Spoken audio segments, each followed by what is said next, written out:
I have not had writer's block in years. It's been so long that I don't know how long it's been. And today, I'm going to show you how you can beat writer's block.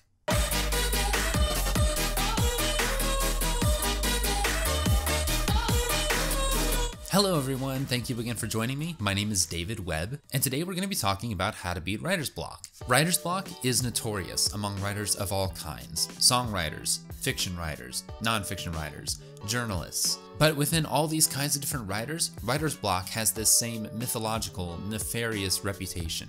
Writers say that it's the one thing that's keeping them from finally writing their masterpiece, from sitting down and finishing their song, to even just writing 100 words. Today, I've got 5 tips that will help you beat writer's block, and the most important one, the one that I believe guarantees breakage of all writer's block of every kind, is going to be the very last one, so stay tuned. This is going to be a multi-video series, so if you want more tips on how to beat writer's block, be sure to subscribe and ring the bell to stay notified. First, a huge thank you to Seth Kreinbrook, who I believe is subscribed to this channel. He left this incredibly encouraging review on Amazon for my first book, The Light Thief. So if you're watching this, Seth, thank you. If you've read my book and you haven't already left a review, please do so. It really helps me out. Now, onto the video. The first thing that you can do to beat writer's block is optimize your environment. There are certain things you can do to put yourself in the best position possible to where writer's block won't be a problem. One of these things is making your environment as pleasurable and as conducive to writing as possible. For instance, natural light. Studies have shown that people working in close proximity to a window have higher levels of productivity. Just whatever you do, don't put your desk right in front of the window so that you don't stare out the window all day long. I live in downtown Nashville where there's always construction, and trust me, there's not much to look at. But if you sit next to the window and you're always looking out the window wondering what you could be doing outside, if that's even a thing anymore, then I don't suggest pointing your desk at the window. Next, turn up the heat. Some like it hot and some sweat when the heat is on. While colder air can help keep you awake, working in a slightly warmer environment is actually going to help you work better, at least for creative work. Your mind is going to typically lull itself into a nice, relaxed, calm state, and creativity will naturally boost itself a little bit as a result. Next, clean your room, or your office, or wherever you're working. The mind, believe it or not, works better in an organized environment. This is going to be a huge case of do as I say and not as I do.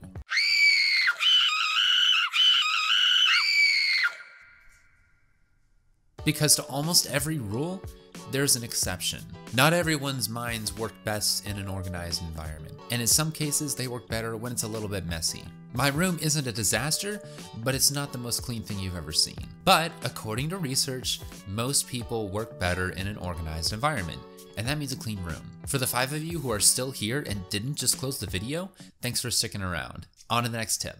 Reread what you've written up to this point. When you go back through and read what you've already written in your current work in progress, you're going to do a couple different things. First of all, you'll naturally remind yourself of where the story's been and the flow of it all, so by the time that you finally catch up and you're ready to write again, you'll have a better sense of where the story is going and the current pace of it all. Next, you're going to also put yourself into the mind of the reader. And when you read it, you're going to think about it in a slightly different way than when you're writing it. Your mind will take different directions. You'll see your work differently. Be careful not to look at it through the mind of an editor, or otherwise you'll get stuck editing your old words and not adding any new words. But try to step back, take a look at your work as a whole, and then let the reader inside of you determine where you need to go next. If you distance yourself from the writer in you enough when you're rereading your work, your mind will start to take over and imagine what could happen next.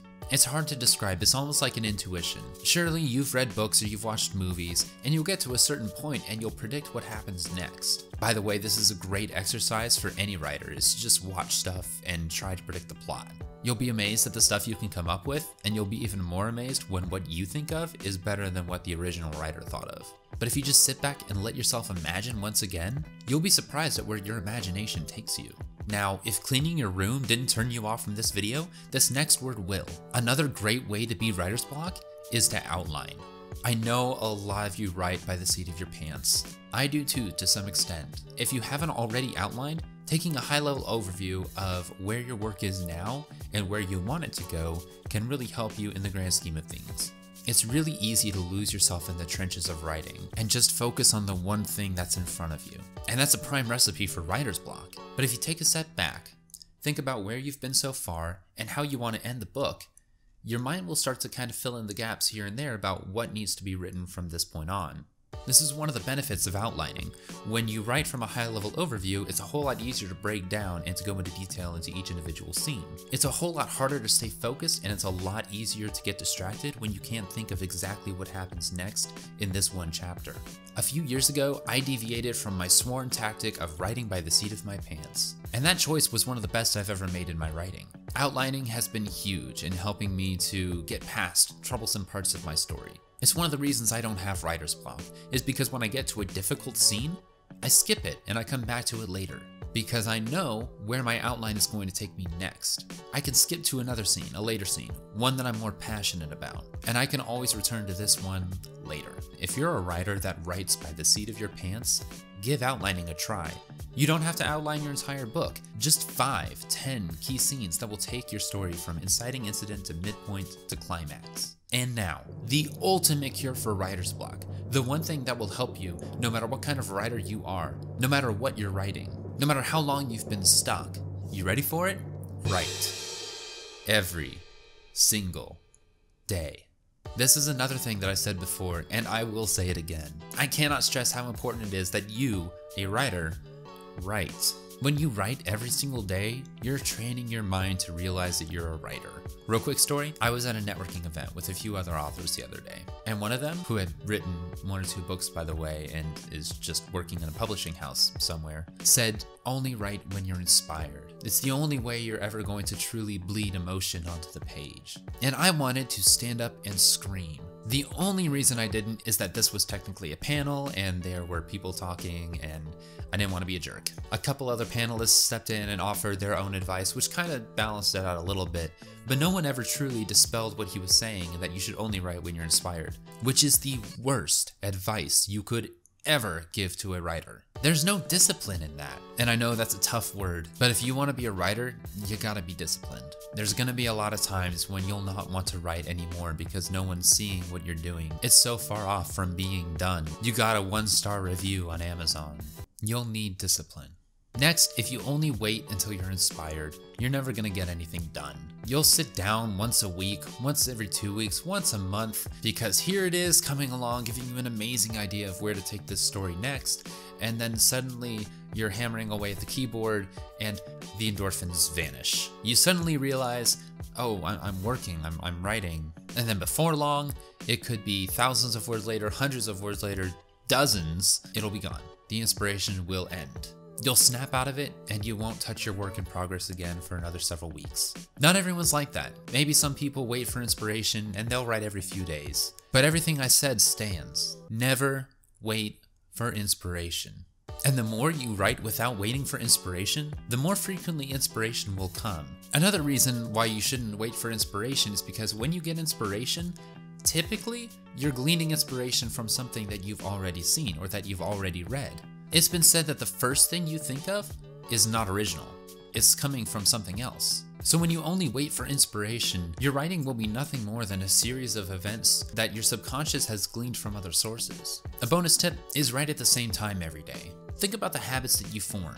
If you wake up in the morning and the first thing you do is drink coffee, your mind will pretty soon expect coffee first thing in the morning after you wake up. There may be other points throughout the day that you crave it, but your mind is trained to expect it first thing in the morning.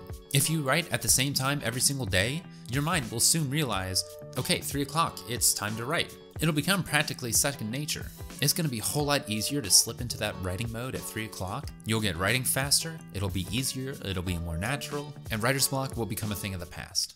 That's it, everyone. Like I said, there are a million things that you can do to beat writer's block, so be sure to subscribe and ring the bell to stay notified of future videos. You can use 1 or 2 of these methods or a combination of all of them, and I believe you'll finally beat writer's block. Just whatever you do, start writing, and don't stop. Your challenge today is to close this video and write something, anything. Let me know in the comments below if you have a special trick that you use to beat writer's block, if you have any questions, or if you just want to say hi. Until then, thank you for watching and get some writing done.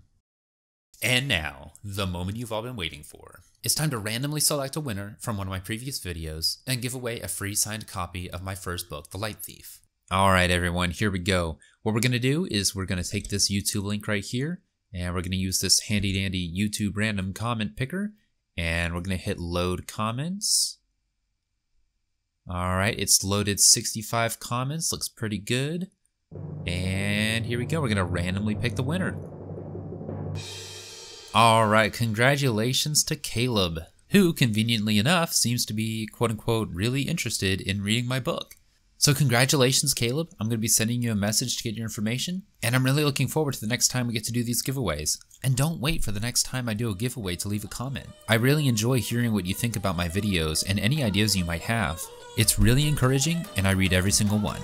So congratulations again Caleb, and thanks for watching.